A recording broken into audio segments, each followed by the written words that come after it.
প্রবেশ করো, ইবাদতে লেগে যাও, আল্লাহু আকবার বলে নামাজ শুরু করে দাও। আমি আল্লাহকে ডাকো, আমি আল্লাহকে রুকু দাও, সেজদা দাও। তোমাদের সেজদা দিতে দেরি, আমি আল্লাহ আমার বান্দা এবং বান্দির ইবাদত এবং নামাজটা সেজদাটাকে কবুল করতে দেরি হয় না। ফাদখুলি ফি ইবাদি ওয়াদখুলি জান্নাতি।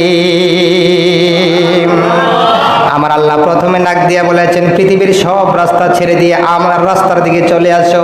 2 নম্বর কথা আল্লাহ বলেছেন আসার পরে আমাকে ডাকা শুরু করে দাও, আমার বিধান পালন করা শুরু করে দাও, হারাম ছেড়ে দিয়ে হালালগুলো অর্জন করার শুরু করে দাও, ভালো কাজ শুরু করে দাও, ইবাদত এবং ঈমান এবং আমল শুরু করে দাও। 3 নম্বর আমার আল্লাহ বলেন যদি আমার রাস্তায় আসলা, আসার পরে ইবাদত শুরু করে দিলা, শুরু করে দেওয়ার পরে এবার হচ্ছে আমি আল্লাহর দায়িত্ব। আমার আল্লাহ বলে এত কষ্ট করে শয়তানের সঙ্গে যুদ্ধ করার পরে, ফেরাউনের সঙ্গে যুদ্ধ করার পরে, নমরুদের সঙ্গে যুদ্ধ করার পরে, পৃথিবীর সকল ইবলিস শয়তানদের সঙ্গে যুদ্ধ করার পরে যে বান্দা এবং যায় বান্দিটা আমি আল্লাহর রাস্তায় চলে আসলো, আসার পরে ইবাদত বন্দেগী শুরু করে দিল, ইসলাম পালন করা শুরু করে দিল, 2টা দায়িত্ব বান্দা করেছে। এবার চূড়ান্ত ফাইনাল দায়িত্ব হচ্ছে আমি আল্লাহর। আল্লাহ এবার ডাক দিয়ে 3 নম্বর কথা আল্লাহ বলেন ফাদখুলি ফি ইবাদি ওয়াদখুলি জান্নাতি। আর জোরে বলেন সুবহানাল্লাহ।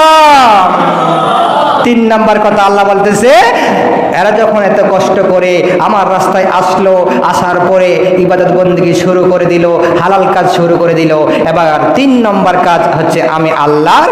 আল্লাহ বলতেছে ওয়াদখুলি জান্নাতি, ও আমার বান্দারা, ও আমার বান্দিরা, এবার তোমার স্বস্তিরে আরামে এসি বাতাসে জান্নাতের এয়ার কন্ডিশনার বাতাস খাইতে খাইতে জান্নাতের ভিতরে চলে যাও। জোরে বলেন সুবহানাল্লাহ। আরো জোরে বলেন সুবহানাল্লাহ। আল্লাহ ডাইকা কোথায় নিছে? আল্লাহ ডেকে ডেকে কোথায় নিয়েছেন? কোথায় নেওয়া পর্যন্ত আল্লাহ শান্ত হয়েছেন, জান্নাতের ভিতরে দেওয়ার আগ পর্যন্ত আল্লাহ থামে নাই। আল্লাহ কি করে নাই? থামে নাই। জান্নাতের ভিতরে দেওয়ার আগ পর্যন্ত আমার পেয়ারা আল্লাহ, আমার ভালোবাসার আল্লাহ, মোহাব্বতের আল্লাহ থামে নাই। দুনিয়ার মানুষ তো টাকা দিলেও স্বার্থের জন্য অর্ধেক রাস্তায় নিয়ে ফেলে দেয়, টাকার বিনিময়ে, সম্পদের বিনিময়ে, স্বার্থের বিনিময় হলেও অর্ধেক রাস্তায় নিয়ে ফেলে দিয়ে বিপদে চলে যায়। আমার আল্লাহ টাকা ছাড়া, বিনিময় ছাড়া, সম্পদ ছাড়া, অর্থ ছাড়া আল্লাহ 24 ঘন্টা ডাকে, ডাকার পরে আল্লাহ ভালো কাজ করায়। শুধু এতটুকুই ক্ষান্ত নয়, চুল পরিমাণ স্বার্থ নয় আমার আল্লাহর। তারপরে বান্দাকে আল্লাহ সরাসরি জান্নাতের এসি রুমের ভিতরে, জান্নাতের বাগানের ভিতরে পর্যন্ত পৌঁছে দেওয়ার পরে আল্লাহ এবার থেমেছেন। জুড়ে বলেন সুবহানাল্লাহ। আমার আল্লাহ ডাকে, শয়তানরা তো ডাকে, ডাকে না? শয়তানরা কি বলে? আমার আল্লাহ ডাকে জান্নাতের রাস্তার দিকে, শয়তানরা ডাকে কোন দিকে? জাহান্নামের রাস্তার দিকে। কোন দিকে ডাকে? জাহান্নামের রাস্তার দিকে। শয়তান কিভাবে ডাকে? কিতাবের মধ্যে আসছে আজকে জুমার দিন, জুমার দিনে যখন জুমার আজান হয়ে যাবে, হাজার হাজার শয়তান এসে, হাজার হাজার শয়তান এসে বলবে কানের মধ্যে হেডফোন লাগায় রাখ, ইয়ারফোন লাগায় রাখ, যাতে মুয়াজ্জিনের আজান শোনা না যায়। জুড়ে বলেন ঠিক না? ঠিক না? শয়তান আসবে, সারা সকাল গেল, তার চোখে ঘুম আসবে না। শয়তান এবার যখন জুমার নামাজের সময় হবে, যখন মুয়াজ্জিন আজান দেবে, শয়তান আবার তার মাথার মধ্যে মরাই, তার মাথার মধ্যে মরায়া মরায়া আরাম কইরা কইরা তারে ঘুমটা আনে। আনে কি আনে না? দেখবেন নামাজের সময় কিন্তু প্রচুর ঘুম আসে, নামাজ যখন চলে যাবে ঘুম আসবে না, গৈরাইবে, দুষ্টামি করবে, ফাইজলামি করবে, গুনাহ করার জন্য পাগল হয়ে যাবে। আল্লাহর ডাকের সময় যখন আসবে তখন শুধু ঘুম আসে, শরীর ব্যথা করে, অলসতা চলে আসে, ভাল লাগে না, এই না সেই না, বিভিন্ন ধরনের কাহিনী কিতাবের মধ্যে আসছে। এগুলো আমাদের নিজেদের পক্ষ থেকে আসে না, এগুলো শয়তান এবং ইবলিসরা মরায়া আপনার কান, আপনার মাথা, আপনার সারাটা শরীরকে এমন ভাবে আরাম দিতে থাকে যাতে করে আপনি জান্নাতের আমলগুলো করতে না পারেন। জোরে বলেন নাউজুবিল্লাহ। শুধু তাই নয়, ফেরেশতাদের সঙ্গে যখন আমার আল্লাহ বলেছিলেন আমি দুনিয়ার মধ্যে বান্দা পাঠাইব, আমি দুনিয়ার মধ্যে বান্দে পাঠাইব, কি জন্যে পাঠাইবেন? আমরা ফেরেশতাই তো আপনাকে ডাকি, আমরা ফেরেশতাই তো আপনাকে রুকু দেই, আপনাকে সেজদা দেই, আপনার তসবিহ পড়ি, আপনার জিকির করি, তাহলে আপনি নতুন কইরা কেন বান্দা বানাইবেন, বান্দি বানাইবেন? বানায়েন না। আমাদের ফেরেশতার কথা শুনেন, বানায়েন না।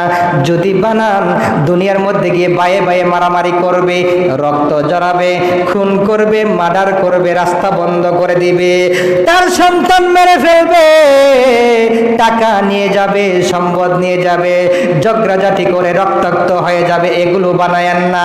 আমার আল্লাহ বলেন, ও ফেরেশতারা রে, ইন্নী আ'লামু মা লা তা'লামুন। আমার আল্লাহ বলেন, ফেরেশতারা আমি আল্লাহ যা জানি তোমরা কিন্তু তা জানো না। একটা সন্তান সম্পর্কে মা বাবা যা জানে অন্য মানুষ কিন্তু তা জানে না। একটা স্টুডেন্ট সম্পর্কে টিচার যা জানবে অ্যাডভোকেট কিন্তু তা জানবে না। আমার আল্লাহ বলেন, দুনিয়ার মধ্যে যেমন কোনো আপন ভাই মারামারি করলে যেমন মা বাবার কাছে ভালো লাগে, মা বাবা সমাধা করে দেয়, আদর করে দেয়, সমাধা করে দেয়, সমাধা করা দেওয়ার পরে যখন একসাথে হাসি হুসি খেলাধুলা করে খাবার দাবার খায়, তখন সবচেয়ে পৃথিবীর সেরা শ্রেষ্ঠ ভালো লাগে, সুখ লাগে মা বাবার কাছে। লাগে কি লাগে না? আমার আল্লাহ বলেন, আমার বান্দারা যখন শয়তানের প্ররোচনায় পড়ে যখন মারামারি করে, শয়তান ইবলিসের কথা মতো শোনার পরে যখন মারামারি করে, মারামারি করার পরে যখন কোরআন হাদিস দিয়ে সমাধা করে, যখন মার কথা শুনে সমাধা হয়ে যায়, যখন মুরব্বীদের কথা শুনে সমাধা হয়ে যায়, আল্লাহু আকবার বলে নামাজে দাঁড়ায়া যায়। নামাজে দাঁড়ানোর পরে মুনাজাতের মধ্যে গিয়া, সেজদার মধ্যে গিয়া যখন চোখের পানি ফালায়, আমার আল্লাহ বলেন, সাত আসমান থেকে যদি বৃষ্টির পানি চলে আসে জমিনের মধ্যে, সারা পৃথিবীর পানি জমিনের মধ্যে পড়লেও আমি আল্লাহর ভালো লাগে না, আমি আল্লাহর সুখ লাগে না, শান্তি লাগে না। যতটুকু শান্তি লাগে আমার বান্দা এবং বান্দিন সেজদার মধ্যে গিয়া এক ফোঁটা চোখের পানি ফালা। আর জোরে বলেন সুবহানাল্লাহ। আমার আল্লাহ বলেন, তোমরা ফেরেশতারা শুধু নেক করতে জানো, ভুল স্বীকার করতে জানো না, তওবা করতে জানো না, মাফ চাইতে জানো না।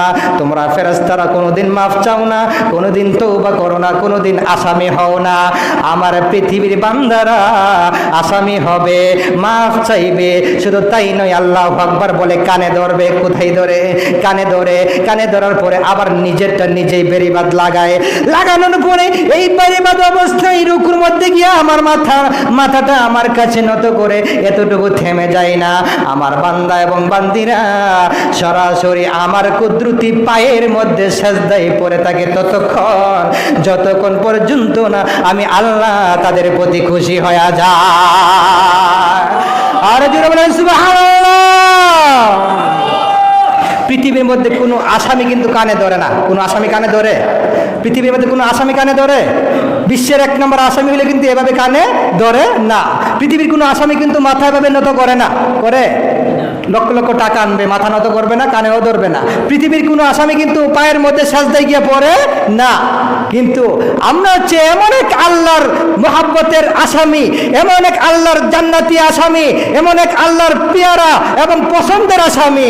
আমরা আল্লাহর কাছে বিনা টাকায়, বিনা মামলায়